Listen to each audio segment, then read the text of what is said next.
Hi, I'm Skip Nipper.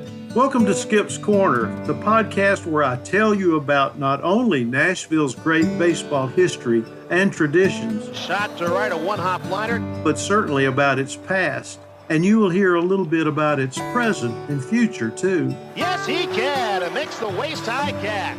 There are great stories about Tom Wilson Park, Herschel Greer Stadium, Sulphur Dell, and the players, coaches, and fans who love everything about baseball.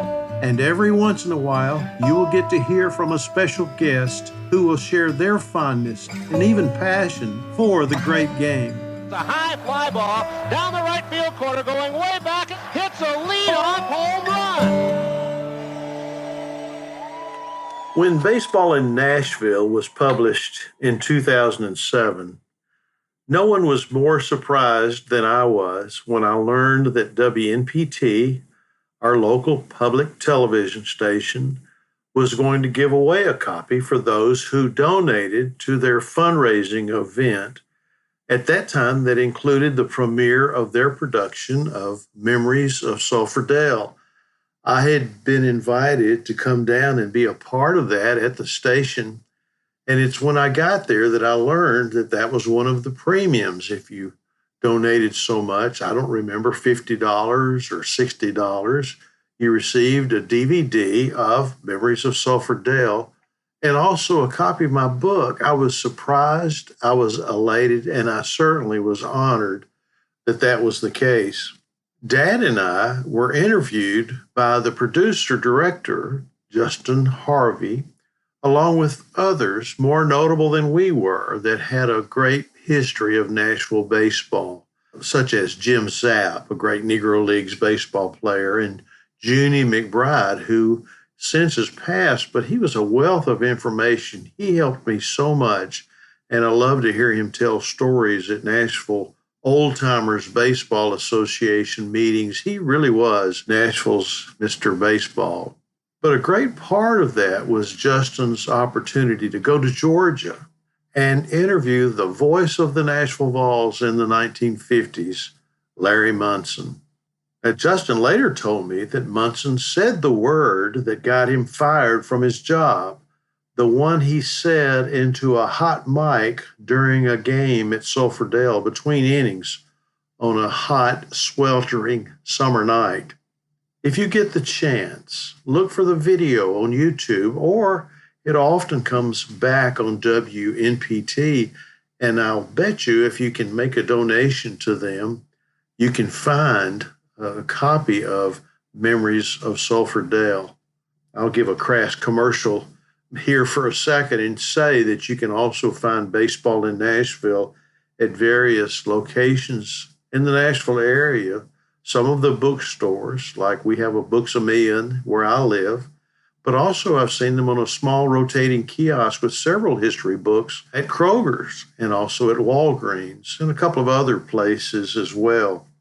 Well, this time I wanted to talk about Baseball in Nashville and how it came to be, because it truly was a labor of love, and for more than one reason. Our mother, Dorothy Nipper, diagnosed with cancer, was heading for a dark period that would culminate in her passing just a few months before the publication date of my book. And I had submitted the final draft only a few days before, so she knew I finished when I looked down to her and told her, and she smiled and whispered congratulations and shook her head, acknowledging that she was proud of me. I just know she was. Really, she did that with all the energy she could gather, because her death took place only a few days later. It was then, when we learned of her illness, that I was encouraged to stay busy. And as I had gathered photographs, heard stories, read newspapers, researched microfilm, and visited with people who had a memory or two of the old ballpark, and those things needed to be put into publication. I spent many nights in the front room of Mom and Dad's home, where she was sleeping in her hospital bed. We set up a calendar for family and friends to do that so Dad could get some rest at night. And there were many nights when he slept nearby to be close to her too. I was able to type away on my laptop, quietly, of course, drafting chapter text, collating the photos into a sensible order, and writing the captions for each one. I will admit it was harder than I thought it would be, not preparing for the book, but being close to Mom in the months that it took to write. My editor at Arcadia Publishing, the company that agreed to publish my book, I had to submit a rough draft with a couple of chapter samples and let them see some photographs. When they accepted my interest in publishing, her name was Maggie Bullwinkle, and she was just terrific. They provided me with a template with instructions to locate at least 120 images, not all would be published, to research each one and ask for permission to print. My first connection to Arcadia came from author Derby Gisclair, who had written a few books about New Orleans baseball, and he continues to write to this day. He lives in New Orleans and was a great source for me. I met him at the very first Southern Association reunion conference that I attended in Birmingham. And he gave me the contact information at Arcadia and also a few tips about the process of publishing. And I was often running with the idea. My job as a sales rep was seasonal, and I would be able to visit the library and archives and search online as often as possible. And I even worked on my project as I traveled my territory and attended sales meetings because search engines had come about and Google search was my friend. And I sent emails and letters to anyone who was printed on the reverse of photos to ask for permission to see if I could publish. I even called Maggie one time and I said, I have not gotten a response from some of these people. And she said, just do your due diligence and make notes. And there were things that were published online that you had to ask permission for, some things I just bypassed. Or I found them at various sources such as estate sales, eBay, and other online avenues. Those were my main sources for photographs especially. I was provided copies of photos too by interested people who wanted to help. Scrapbooks were a great help, and some people just gave me their scrapbooks, not many, but a few. And I was able to look at newspaper clippings that had been pasted into the pages of their favorite scrapbook. And the Nashville Library, especially the Banner Room, where the Nashville Banner, which had gone out of business, but all of their photographs are now stored there at the Nashville Banner Room at the Nashville Library downtown. That's the main library. But even more special was the assistance I received at Metro Archives. At the time, it was located next to Green Hills Mall. Now it's part of the downtown library, too. And I have to tell you, special assistance was provided by Linda Center, now retired, and Debbie Cox, also retired, although she writes a Nashville history blog also that I've continued to read. They were dynamite in helping me mine for information. Sometimes they would do it themselves when I had a special request. And I don't believe I ever asked for their help when I didn't receive an answer. And the most important task that Maggie gave me was to write chapter leads that would be supported by the following images. I called upon every thought, every expression, dialogue that I had with friends, and I poured through the website I began, sulphurdale.com, where I had placed most of my findings, including images. That proved to be the foundation for the book, too. And I had revised the content and the format of the website several times, but always saving in a file anything I was deleting. And I will admit that by now, I have so many files with information that I draw from almost daily. Sometimes I have to go through these thumb drives just to locate something that I remember that I saved some time ago.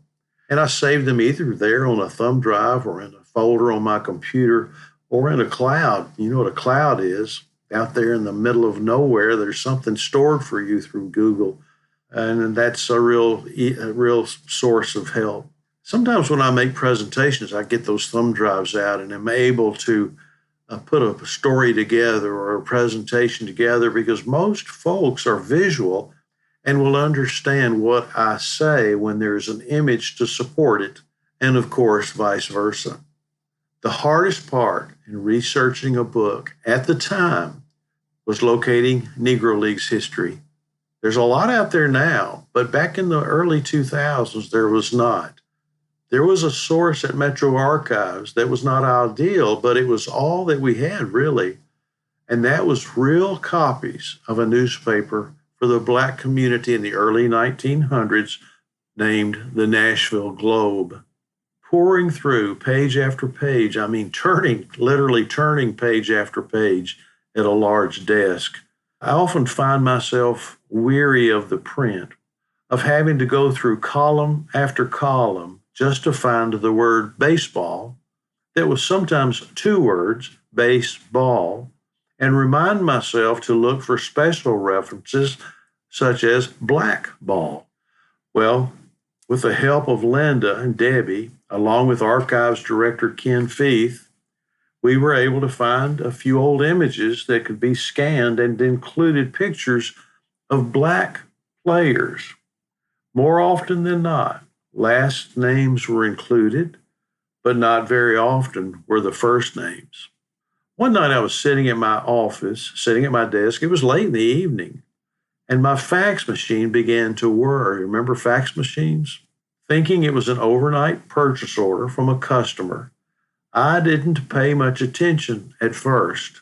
But when the first page came through, and then another, and another, and another, and another, I stopped typing, set my laptop aside, and pulled the pages from the machine. I was amazed. The pages were drawings of early configurations of Athletic Park and Sulphur Dell. I have no clue who faxed them to me to this day. The sender's phone number was from Portland, Tennessee. I did find that out. And when I attempted to fax a thank you, the number was never answered, nor was it answered when I tried to call.